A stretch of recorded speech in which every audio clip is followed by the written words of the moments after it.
안녕하십니까? 5번째 시간 아동복지와 권리. 이번은 아동복지의 발달사에 대한 파트로 우리 교재로는 2부로 시작이 되네요. 2부는 4장, 5장, 6장으로 편성이 되어 있고요. 이 2부에서 아동복지의 발달과 기본적인 전제라는 내용의 여러 가지 이제 발달과 원칙, 방법, 복지 정책에 대한 흐름을 이해하는 파트이기도 합니다. 잠깐 전체적인 내용들을 이렇게 훑어보면 굉장히 헤비해요. 그리고 커스터스 위원회 보고서, 또 복지법의 제정과 시행, 입양법, 소년법, 위탁가정운동, 백악관의 회의들, 그다음에 사회보장법, 그다음에 아동복지법의 제정과 시행, 미국이라든지 그다음에 또 일본, 이런 흐름들을 이렇게 살펴보는 파트이기도 합니다. 그리고 우리나라의 전통사회의 삼국시대부터 오늘날에 이르기까지 여러 가지 복지의 혜택과 단계들을 선별하다가 언제쯤에 보편주의적으로 복지의 흐름을 탔는지에 대한 부분으로 이해하는 파트이기도 한데요. 그래서 여러분들이 이번 장은 이제 한 국가와 사회가 추구하는 아동복지 정책은 그 사회의 특성이나 가치, 그리고 아동감과 관련이 있습니다. 아동복지의 발달을 고찰하기 위해서는 시대의 상황들을 살펴보는 것이 바람직한데요. 아동복지를 실천할 때는 아동과 가족을 둘러싼 환경의 변화 속에서 아동들이 직면한 상황들, 아동의 권리와 아동복지의 실천을 위한 원칙들에 비추어 접근을 해야 한다고 합니다. 그래서 한 국가의 아동복지 정책은 그 접근 방법에 따라 차이가 있지만 일반적으로 특별한 보호가 필요한 아동은 또 모든 아동이 다양한 분야에서 가족 및 사회의 일원으로 육체적으로나 정신적으로 건전하게 성장하는 데 필요한 조직적인 활동을 포함하고 있습니다. 따라서 아동복지 정책은 아동이 건전하게 성장하는 데 필요한 재반 활동이 원활해질 수 있는 사회 환경을 조성하고 지원하여 아동이 자신의 삶에서 행복을 찾을 수 있도록 해야 하는 것입니다. 그래서 우리나라 아동복지의 추진 방향은 아동이 가정과 지역사회에서 행복하게 살며 존중받고 안전하게 성장하는 사회를 구현하도록 하는 데 있습니다. 이러한 추진 방향은 유엔 아동 권리 협약에서 제시하는 이념과도 같다고 할 수 있습니다. 제가 지난 시간에 유엔 아동 권리 협약에 대한 부분으로 집중 탐구하는 과제를 드렸는데요. 원래는 전체 54개 조항을 여러분들이 직접 쓰시고 그거를 이제 어떤 방향과 맞춰서 우리가 토론하는 그 매주 주제가 있었잖아요. 신문에 나오는 그런 기사의 내용들을. 그래서 이게 유엔 아동 권리 협약과 어떤 연관성이 있는지, 우리는 이 부분을 어떻게 지키지 않았는지, 그런 부분으로 이제 탐색하는 과제를 지난 시간에 내드렸는데, 그래도 그걸 전체를 다 쓰기보다 이게 생명권인지 발달권인지 참여권인지 그 부분만 탐색해서 집중 탐구해서 쓰시는 부분으로만 조금 축약해서 과제를 내드렸던 것을 다시 한번 설명을 드렸고요. 그래서 사실 아동 권리와 복지라는 이 파트는 유엔 아동 권리 협약이 가장 중요한 핵심이기도 합니다. 그래서 무슨 이런 과제가 있지? 라고 하지만 여러분이 또 언제 컴퓨터 아닌 수기로 과제를 쓰시겠어요? 그래서 유엔 아동 권리 협약에 대한 부분으로 집중 탐구하는, 심층 탐구하는, 그렇지만 그렇다고 해서 막 그렇게 어려운 과제는 아니죠. 지금 아니면 언제 써보겠어요. 그래서 그런 쉬우면서도 또 무게감 있는 유엔 아동 권리 협약에 대한 파트로 여러분들이 탐색해보는 시간을 누가 써준 것이 아니라 여러분이 직접 수기로 한 땀 한 땀 장인의 정신으로 수기로 기록하시는 시간을 가져보시길 바라고요. 그래서 이제 최근 들어서 보편주의적인 복지 정책으로 확대되고 있고, 일반 아동들의 건전한 육성과 복지의 적극적인 추진을 기본 정신으로 하는 제반 정책들이 시행되고 있는 부분입니다. 그래서 지금 우리 교재 88페이지에 2부 4장은 아동복지의 발달사를 간략하게 살펴봅니다. 그리고 아동복지 실천을 위한 원칙과 방법, 아동복지 정책에 관해서 살펴보는 시간을 점차적으로 가져보려고 합니다. 아동복지와 관련된 정책들을 이제 살펴보면 특정한 시대나 사회의 아동관이 그대로 반영되어 있다고 볼 수 있는데요. 특정한 사회의 아동복지 정책은 여러 사회 상호 간에 횡적으로 영향을 미치고 있다고 볼 수 있습니다. 그래서 이전 시대의 아동복지 정책은 종적으로 이후의 아동복지 정책에 영향을 미치고요. 아동복지 정책을 수립하는 데 있어서 아동복지와 관련된 정책들이 시대나 사회에 따라서 어떻게 변해 왔는가를 파악하는 것이 필수적이라고 볼 수 있습니다. 태교나 태몽사상 등을 통해 나타나는 바와 같이 전통적으로 우리나라는 아동 존중 사상이 강한 문화이고요. 조선시대에는 유교의 영향으로 실제 정책적인 면에서 경로효친 사상과 같은 노인 존중 사상은 발달한 반면에 아동의 권리에 대한 존중과 보호는 상대적으로 경시되었다고 볼 수 있습니다. 근대에 들어와 외국 선교사들에 의해 시작된 아동복지 제도를 근간으로 하여 해방 이후 우리나라의 아동복지는 요보 아동 대상의 시설 보호를 중심으로 한 사회 구호적 복지라든지 선별주의적 복지에 출발하였습니다. 그러다가 점차 그 대상이 일반 아동으로 확대되고 물질적 구호뿐만 아니라 아동의 권리를 중시하는 보편주의적 복지 권리지향적 복지로 발전하게 됩니다. 우리나라의 아동복지는 영국을 중심으로, 그래서 지금 첫 번째 이제 안내가 되고 있는 나라가 영국에 대한 중심으로 서구의 복지 제도의 영향을 많이 받았다고 볼 수 있는데요. 이 영국은 전 세계적으로 아동복지의 기틀을 최초로 수립한 나라이기도 합니다. 그래서 서구 여러 나라와 우리나라의 아동복지에 많은 영향을 미쳤고요. 해방 이후 우리나라의 아동복지법이 일제강점기나 미군 정시대의 것들을 답습하였다는 점에서 미국과 일본의 영향도 상당 부분 많았다고 볼 수 있습니다. 앞서 제가 PPT를 이 사장의 흐름을 전체적으로 헤비하다라고 보여드렸듯이 여러분이 시험에 내서 외우고 이런 파트는 중요하지 않고요. 그냥 이런 흐름을 가지고 있구나라는 정도로 그래서 틀어놓고 좀 편하게 귀로 들으시면 되지 않을까 싶습니다. 그래서 이 사장은 우리나라 아동복지 제도에 영향을 미친 영국과 미국, 일본의 아동복지 발달사를 중요한 복지 제도의 변천 과정을 중심으로 간략하게 살펴본 다음에 우리나라의 아동복지 발달사를 시대별로 살펴보는 시간을 가지려고 합니다.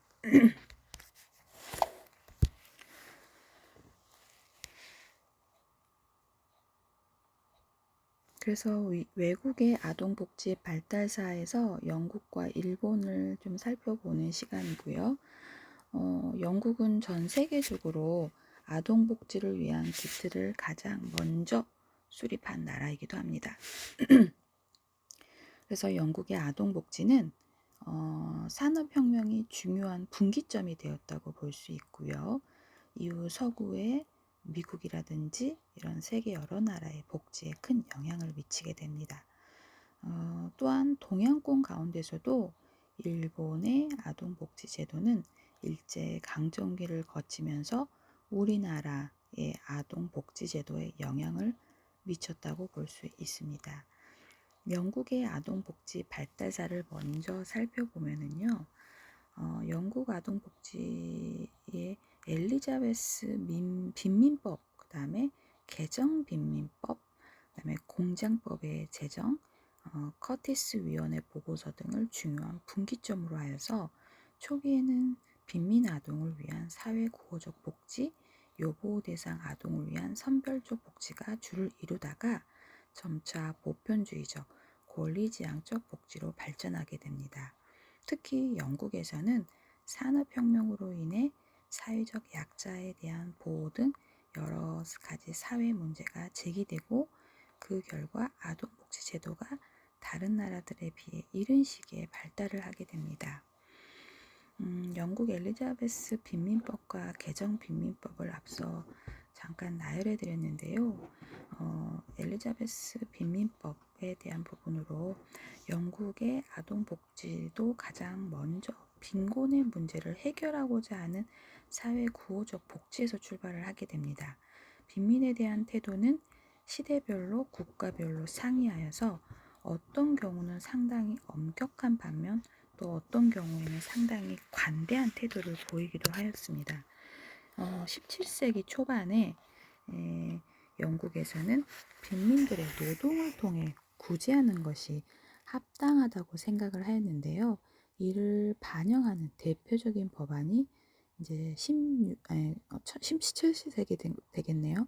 그래서 1601년 엘리자베스 빈민법이라는 것이 이제 제정이 되게 됩니다. 그래서 사회 구호적 복지의 대표적인 법안인 엘리자베스 빈민법은 하나의 법률이라기보다는 종전의 여러 빈민법을 집대성한 것으로 봉건 제도와 중세 사회가 붕괴되면서 발생한 빈민을 구제하기 위해 제정된 것이라고 볼 수 있습니다. 이런 주요 내용은 근로 불가능한 빈민, 근로 가능한 빈민에 따라서 구제 방법이 달라야 한다는 것입니다. 이것은 근로 가능한 빈민의 구제는 작업장에서 노동을 통해서 해결해야 하는 것이고 노인이나 장애인과 같은 근로 불가능한 빈민만 별도로 구빈원에서 구제를 받아야 한다는 것이고요. 그래서 원래 장업장이라는 용어는 일하는 집이라는 의미로 출발을 했지만 17세기 후반에는 수용자를 부양하는 집이라는 의미로 사용이 되었다고 합니다. 그래서 1601년 엘리자베스 빈민법에서는 노동 능력이 있는 빈민에게는 작업을 시키는 반면에 노동 능력이 없는 빈민에게는 주거하는 집을 제공하는 것을 규정하고 있었지만 건물의 건설이나 구입에 관한 구체적인 표현이 없었으며 작업장 제도도 용이하게 발달되지 않았다고 해요. 그래서 18세기 말까지는 구빈원이라는 명칭과 작업장이 구분이 없이 사용이 되었다가 엘리자베스 빈민법에서 빈곤 아동은 도제 형태로 노동을 통해 구제해야 한다는 것, 근로 가능한 빈민 가운데 게으른 빈민, 그래서 교도소에 보내야 한다라고 했다고 합니다. 그래서 구제 방법에는 공공 작업장 내에서 노동을 통해 구제하는 원내 구제와 작업장 외에서 금전이나 의복, 식품을 지급하는 원외 구제의 방식이 있다고 하는데요. 그 가운데 근로 가능 빈민에게는 원내 구제 방식이 그리고 근로 불가능한 빈민에게는 원외 구제 방식이 적절하다고 생각을 하였다고 해요. 그래서 엘리자베스 빈민법에서는 도제 제도를 통해서 빈곤 아동을 구제하고자 하였고 이를 통해 자립 능력을 키워주고자 하였으나 노동력 착취 등의 문제점도 적지 않았다고 합니다. 그런데 구빈 비용을 각 교구별로 부담했던 당시의 상황에서 극빈자들은 구호 수준이 보다 높은 도시에 교구로 이주하는 경향을 보였고 이에 따라서 1662년 정죽법이 제정이 되었고, 이 법은 구빈 대상을 교구에서 태어나서 그곳에서 결혼을 하고 견습기간을 거친 고주자들로만 제한하는 것이었다고 합니다. 그래서 극빈자들이 작업장에서 노동을 통해 구제받기를 기대했으나 실제로는 작업장 거주자들은 병자나 노인, 그다음에 어린 아이들이 대부분을 차지하였으며 그 결과 작업장이 타가소와 노인병동, 고아운동을 합쳐 놓은 이제 사회 기관과 유사한 성격을 띠게 되었다고 해요. 근데 이러한 문제점을 보완하기 위해서 토마스 길버트라는 분이 1782년 18세기죠. 그 구빈법을 마련하여 통과를 시켰는데요. 이 법에서는 작업장을 노인과 고아, 병역자를 위한 시설로 지정함과 동시에 근로 가능 빈민에게 원내 구제의 방식만을 제한하였던 종래의 방법에서 벗어나 저임금 근로 가능 빈민을 위한 원외 구제 방식을 도입하게 됩니다. 이 법안은 생활비가 최저 생계비에 미치지 못하는 사람들을 대상으로 그 차액을 지급하거나 실업 중인 사람들에게 전액을 구빈세에서 수당으로 지급함으로써 생계를 보장해주는 1795년 스핀햄랜드 제도의 토대가 되었다고 해요. 이런 게 있다라는 정도로만 들으시면 될 것 같습니다. 원외 구제의 방식을 통해 노동을 하지 않아도 최저 생계비를 보장해주는 스핀햄랜드 제도는 자본주의 생산 체계와는 상치된다는 점에서 강력하게 비판을 받게 됩니다. 그래서 우리나라 같은 경우도 요즘 좌파냐 우파냐 문재앙이다 이런 정치적인 댓글들을 한 번씩 볼 수 있는데요. 그런 것들을 보면 우리가 공산주의 사회로 가는 건 아니냐라는 편파적인 이제 그런 의견들을 요즘 우리가 흔히 접할 수 있는 내용들이 청년 수당이다. 그래서 그렇게 해서 40대들은 맨날 세금만 내는 건 아니냐, 일하지 않아도 왜 최저 생계비를 보장하느냐 이런 말들이 이제 나오는데 결국은 이런 18세기에도 이 선진국인 영국에서도 이런 스핀햄랜드 제도가 최저 생계비를 보장해주는 좋은 제도로 시작을 했으나 비판을 받았다라는 내용들이 그 시대에도 있었다라는 흐름으로 이해하시면 될 것 같습니다. 그래서 1834년에 이르러 개정 빈민법이 제정이 되고요. 그래서 개정 빈민법에서는 스핑햄랜드법의 임금 보조와 원외 구제 원칙을 전적으로 해제하고 다시 원내 구제 원칙으로 변경을 하게 됩니다. 그래서 9세 이하 아동의 노동을 금지하고 13세 이하 소년의 노동 시간을 주당 48시간 이내로 제한하였다는 점. 그러면 이 시대에도 13세 이하의 아동이 48시간 이상을 근무했다라는 거잖아요. 우리나라도 요즘 48시간 이내 성인도 일을 하지 않으려고 하는데 이 시대에 아이들이 이런 노동력을 했다라는 거에 대해서 놀라울 수 있는 사건이기도 합니다. 그래서 장애 아동을 위한 특수 학교 설립을 허가하고 작업장에 입소한 빈민의 생활 조건이 원외에 일하는 노동자의 보수보다 절대적으로 낮아야 한다는 열등처우의 원칙을 강조하였다라는 연구도 있다고 해요. 그래서 이처럼 근로 능력에 따라서 근로 불가능한 빈민과 근로 가능 빈민으로 구분하여 이에 따라 상이한 구제 방법을 적용하고 모든 복지 수급자의 상황이 최저 임금을 받는 노동자의 상황보다 열등해야 한다는 열등처우의 원칙을 적용한 개정 빈민법의 주요 이념은 이후 세계 여러 나라와 우리나라의 아동복지 정책에 지대한 영향을 미쳤다고 볼 수 있습니다. 그래서 두 번째 이제 공장법의 제정을 살펴보면은요, 산업혁명은 영국의 아동복지 제도의 발전에 영향을 미친 중요한 사건이라고 볼 수 있습니다. 산업혁명 이후에 많은 노동력을 필요로 하는 상황에서 아동은 값싼 노동력을 얻을 수 있는 가장 손쉬운 대상이었고요. 이들은 열악한 노동 조건 속에서 혹사당하는 경우가 많았고 교육의 기회까지 박탈당하는 경우가 많았습니다. 이런 점들이 사회적 문제로 제기되어 아동의 노동을 제한하는 사회적 운동이 전개되고 면직 공장과 모직 공장에서 일하는 아동의 노동 시간을 제한하기 위해 1802년 공장법이 제정이 되게 됩니다.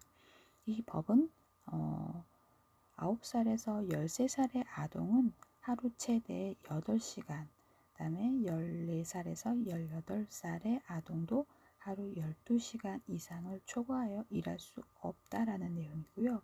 9세 미만의 아동은 일할 수 없도록 제한하는 공장법이 제정이 됩니다. 1833년 공장법은 섬유 공장에서의 일상적인 작업 시간을 규정하기 위해 제정된 것이고요.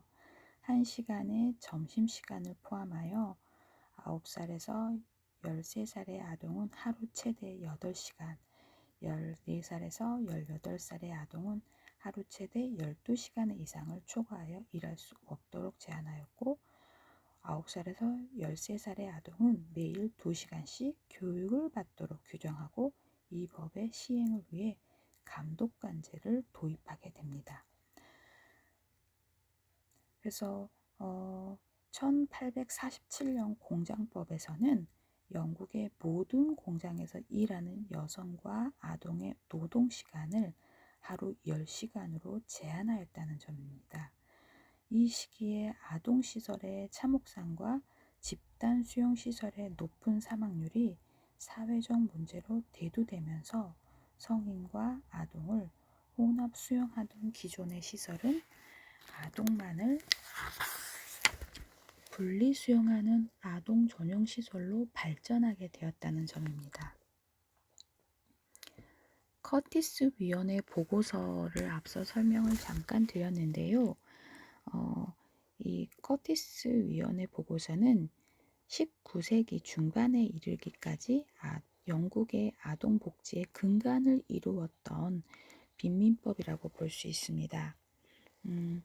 그러나 이후 영국에서는 유아기, 그다음에 유아 매매 문제, 규제 이런 것들이 1872년 유아생명보호법이 제정이 되었고 1874년에 출생신고를 의무화하면서 1884년에 아동학대 방지협회가 설립이 되고 1889년 아동 학대 방지법에 대한 부분이 제정이 되면서 법률의 제정은 무엇보다도 먼저 영국에서 아동의 인권과 권리 향상을 위한 움직임이 있었음을 보여주고 있다라고 파악하시면 될 것 같습니다. 20세기에 들어와 아동복지는 아동의 권리를 보다 강조하는 방향으로 발전을 하게 되고요. 제2차 세계대전 이후 영국의 아동 정책에 영향을 미친 중요한 사건 가운데 하나가 1946년 커티스 위원회 보고서입니다. 커티스 위원회는 정상적인 가정생활을 박탈당한 아동들을 보호하기 위한 목적으로 정부에서 임명한 위원들로 구성이 되었고요. 이 위원회의 보고서는 집단 양육시설에서 성장한 아동들이 여러 가지 발달상의 문제를 보일 가능성이 높고 성인이 되어서도 대인관계 문제나 알코올 의존증, 범죄에 노출될 위험이 높다는 사실을 지적하면서 가정위탁 보호가 시설 보호보다 우월하다고 주장하게 됩니다. 이러한 원칙은 영국 빈민법에 근거하여 이루어졌던 아동에 대한 시설 보호가 아동에게 역기능적인 영향을 미칠 수 있음을 지적한다고 볼 수 있습니다. 영국은 이때 엘리자베스 빈민법에 따라서 작업장에서의 근로를 통해 요보 아동을 구제해 왔으나 커티스 위원회 보고서가 발표되면서 정부 차원에서 현대적 의미의 가정위탁 사업을 제도화하기 시작하였고, 이 위원회의 보고서를 기초로 하여 아동복지의 기본 골격을 형성하게 된 1948년 아동법이 제정이 되고 아동국이 설립이 되게 됩니다.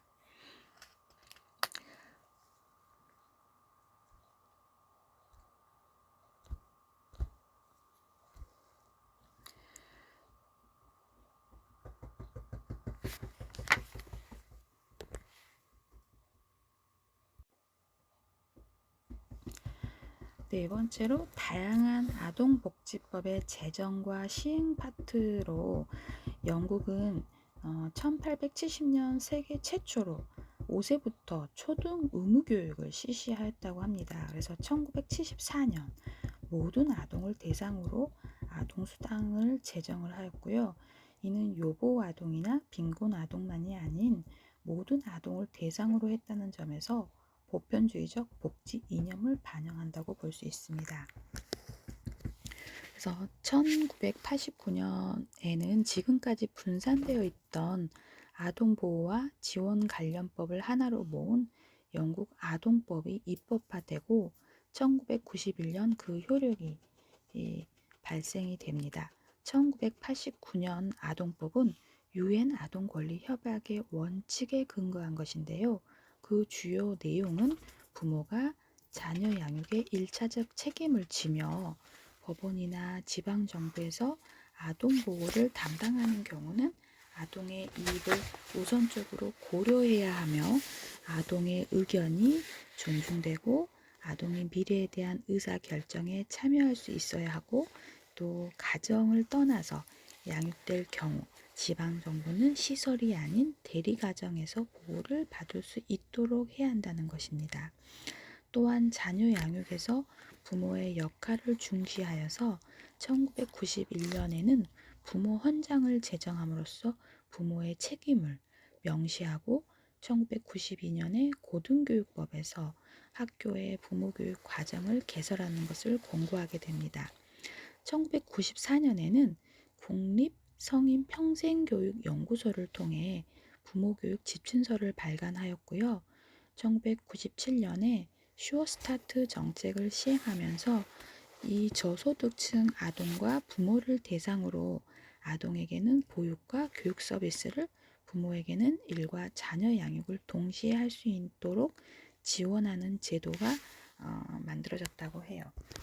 그래서 2000년대에 아동 청소년 교육과 복지에 집중적인 지원 정책이 펼쳐졌습니다.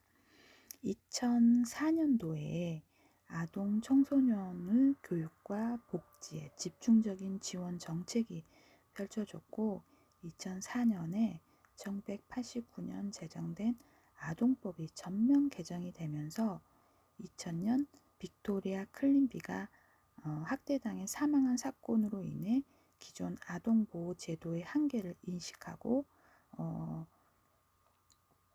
Every Child Matters라는 녹서를 법률적으로 뒷받침하기 위해 이루어졌다고 합니다. 2004년 아동법에서는 모든 아동은 어떠한 배경이나 상황에서도 건강하고 안전하며 즐겁게 배울 수 있고 사회에 기여하며 경제적 역량을 획득할 수 있도록 필요한 서비스가 제공되어야 한다라고 규정하고 있고요. 특히 취약계층의 아동의 복지에 더욱 관심을 갖고 취약계층 부모의 지원을 확대하게 됩니다. 특히 아동권리 모니터링을 수행할 수 있는 기구를 창설해야 한다는 UN 아동권리위원회의 공고를 수용하여 아동권리 보호 활동과 옹호 활동을 주도하는 아동 커미셔너를 임명하도록 하였다고 해요. 그래서 2005년도에 아동 청소년 정책들이 발표되고 이를 실행하기 위한 예산 조치로서 아동 청소년 기금 등이 조성하게 됩니다. 이후 아동수당법, 아동입양법, 아동빈곤법, 아동학교가족법 등을 제정하고 심각한 재정 적자로 인해 2011년 복지개혁 법안에서는 고소득층에 대한 무상 혜택을 축소시켰고 양육에서 부모들이 국가의 지원에 의존하기보다는 자신의 힘으로 양육할 수 있도록 권장하기 위한 가족관계 강화, 부모 책임감을 장려하는 아동 부양의 미래에 관한 자문 문서를 발간하게 됩니다. 그래서 2013년에 무조건 지급해온 아동급여를 연봉 44,000파운드 이상 고소득자들에게는 자격을 제한하고 혜택을 3명까지로 제한하는 법안을 세밀화하는 작업을 하게 됩니다.